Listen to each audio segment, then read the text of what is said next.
Hi everyone, I am going to take you on a journey with me, and that is the journey of making your own liquid Castile soap. So let's start with going over the ingredients and supplies that you need in order to do that. So first of all, safety gear.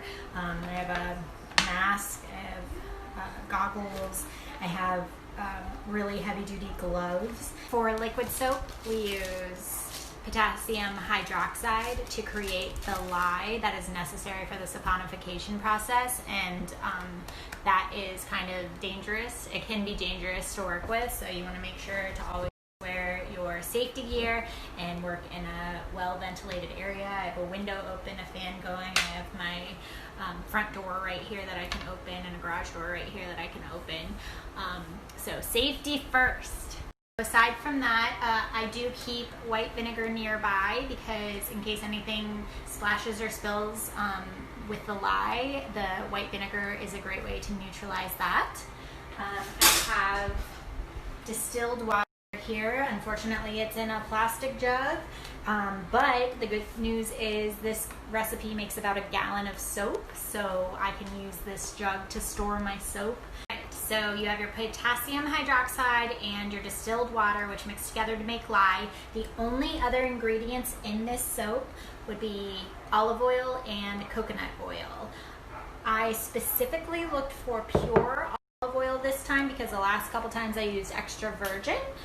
So I'm excited to experiment with that for this one. It was kind of difficult to find pure olive oil for some reason. Everywhere I looked was extra virgin, so I found one. Okay, and the last couple supplies that you need for this recipe is a 6-quart or larger crock pot, an immersion blender, and some heavy-duty glass or stainless steel vestibules to use for your lye mixture, because that lye will eat through anything that's not heavy-duty. I almost forgot, you also need a kitchen scale, which we keep right here in this cabinet, so you can't, let's see, it's down there. Alright, step number 1. I have a 14-ounce jar of coconut oil here. I'm going to go ahead and dump this entire thing into my crock pot and turn it on, and then I'll just have to measure out 2 more ounces of coconut oil to add to the mixture because the recipe calls for 16 ounces.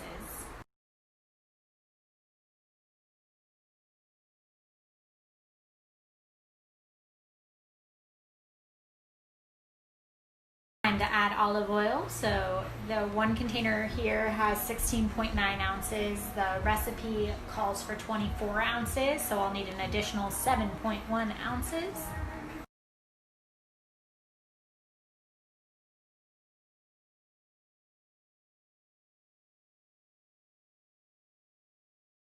Coconut oil and olive oil have been added, so it's time to turn on the crock pot, and you're going to want to put it on the highest setting. And I am going to start putting on my safety gear so that I can start working on the lye mixture, which is the potassium hydroxide and water.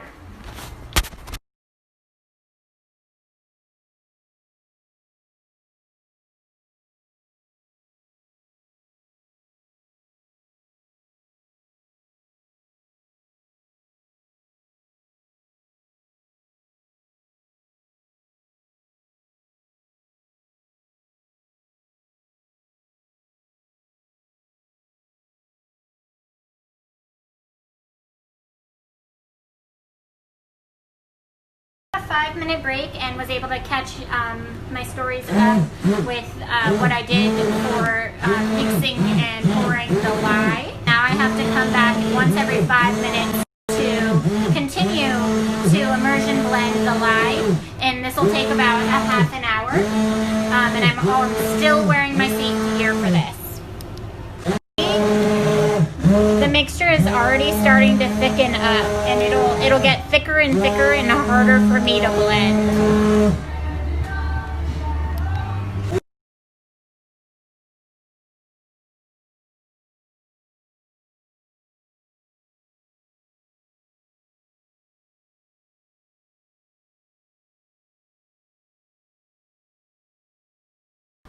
So here we are at phase 1 of the waiting game. We're gonna wait 3 hours, coming back every half an hour to turn over with our wooden spoon to ensure that the entire mixture gets cooked and doesn't burn anywhere.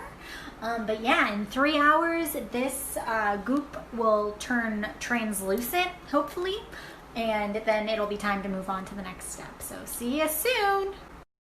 So I've been paying attention. It hasn't quite been a half an hour, but it's cooking pretty fast. So I'm just, I'm gonna go ahead and give it a stir and toss it around a little bit just to make sure that it's getting cooked nice and evenly, especially at these beginning stages.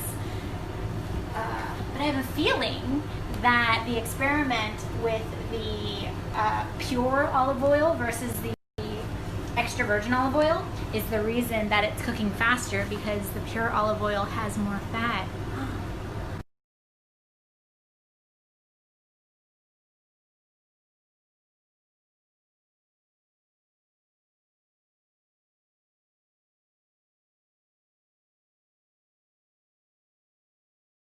We're about an hour and 45 minutes into this part of the process, and the soap is getting pretty translucent, and it's becoming the consistency that we're looking for. So I am gonna go ahead and cook it for the full 3 hours, and then I'll do a clarity test, but I have a feeling that it is gonna be ready to go.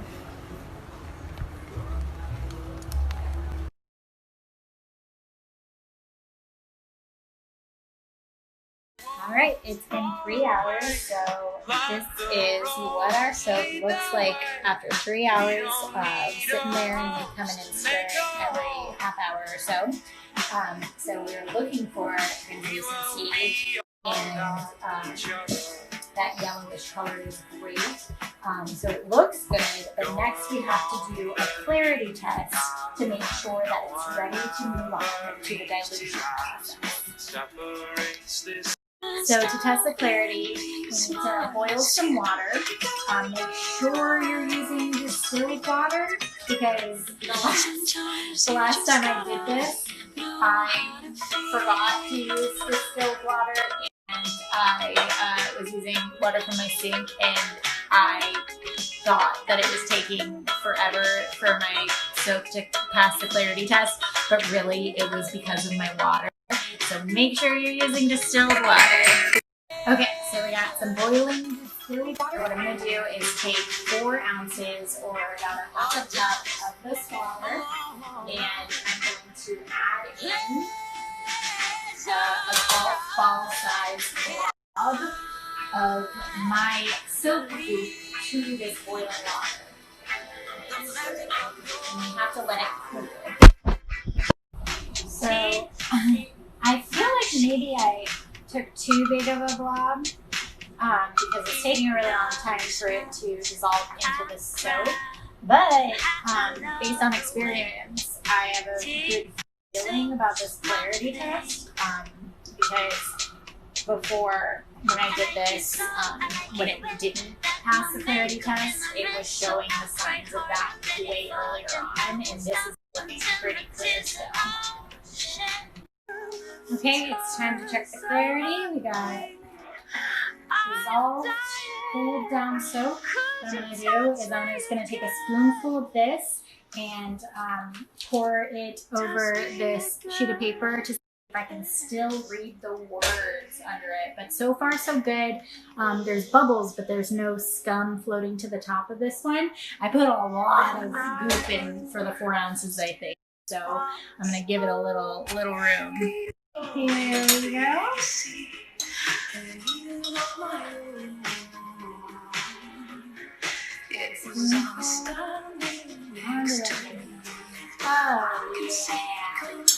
I'll let that dry. That's crystal clear. Take a look at that clarity. You can see right through that.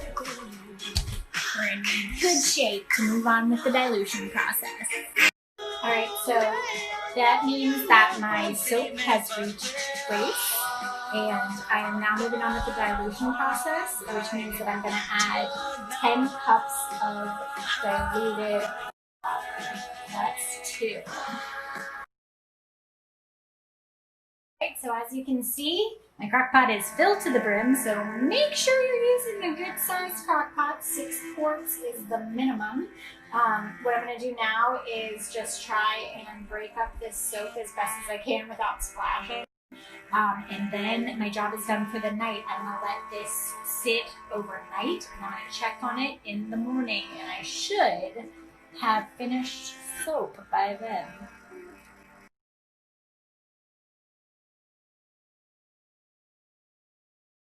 Hi, good morning. It's time to check on our soap.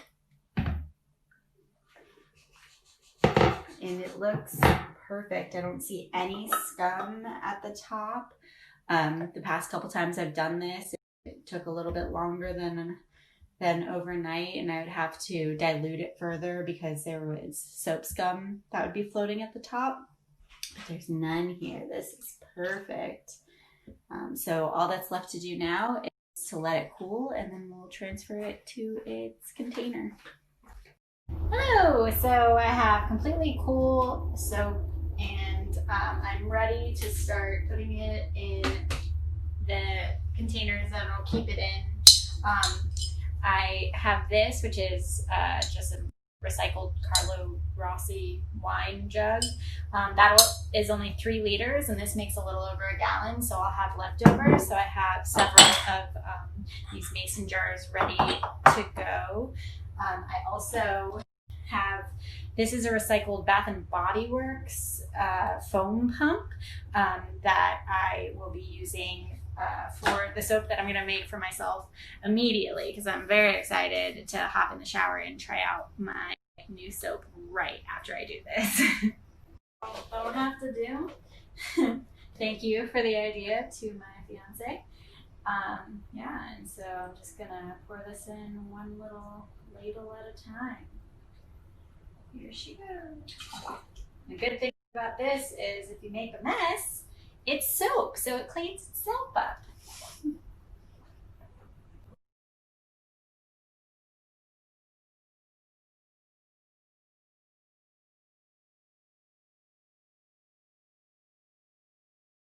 Alright, so that's a 3-liter jug all the way filled with soap, aside from the bubbles on top, but that's unavoidable. I'm going to go ahead and continue because I still have quite a bit of soap left, so I'm going to continue ladling the soap into my mason jars. One at a time.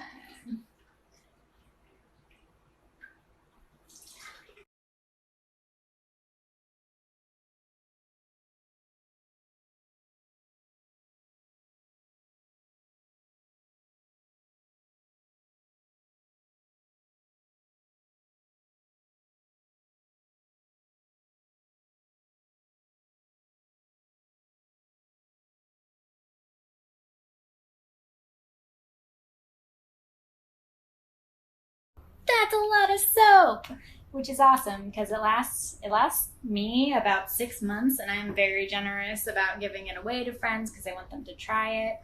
So it's a good little supply. So what I'm going to do next is I put small amounts in each of these containers.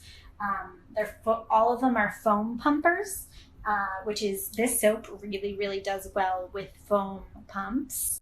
So I only put a little bit in each of them because I'm going to dilute it with distilled water. It's my personal preference, really. You can use this straight as it is. It's already been diluted enough, but I have really sensitive skin, so I don't need really concentrated soap. So my face wash is the biggest ratio that I use. It's about half and half soap solution, and I'm going to add distilled water. And I'm also going to put in a few drops of tea tree oil and lavender. I put those 2 essential oils in all of my soaps that I use personally. Tea tree oil is great antibacterial and also just so good for your skin and so, for so many different reasons. And lavender is really great for sensitive skin and reducing redness. And I have rosacea, so I need that. And then I also have my hand soap and body wash to fill up. I treat those ratios similarly in terms of the soap concentrate and distilled water, and I just scent them differently. So for the hand soap, I'm going to be using ylang ylang, lemongrass, and eucalyptus, plus of course the tea tree oil and the lavender. And for my body wash today, I'm excited to use some gardenia oil, rose, cedarwood, bergamot, and of course the lavender and tea tree as well. I'm also going to put a little bit of organic carrot oil in there because I burn easily, and carrot oil has a natural SPF.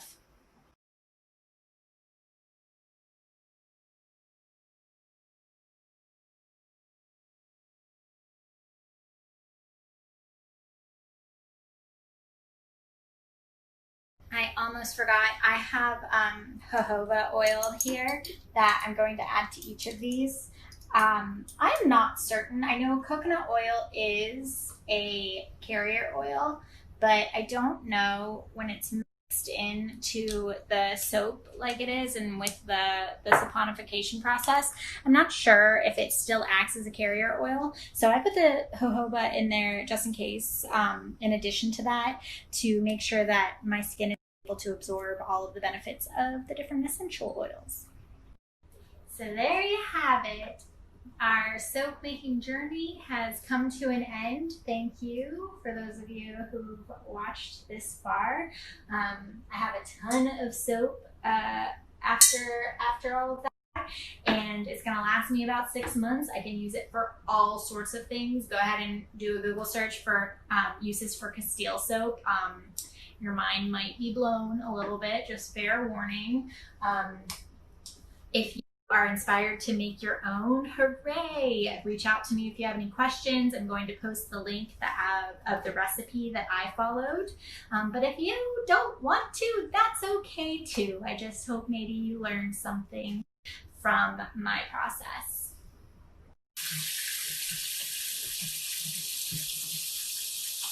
Oh.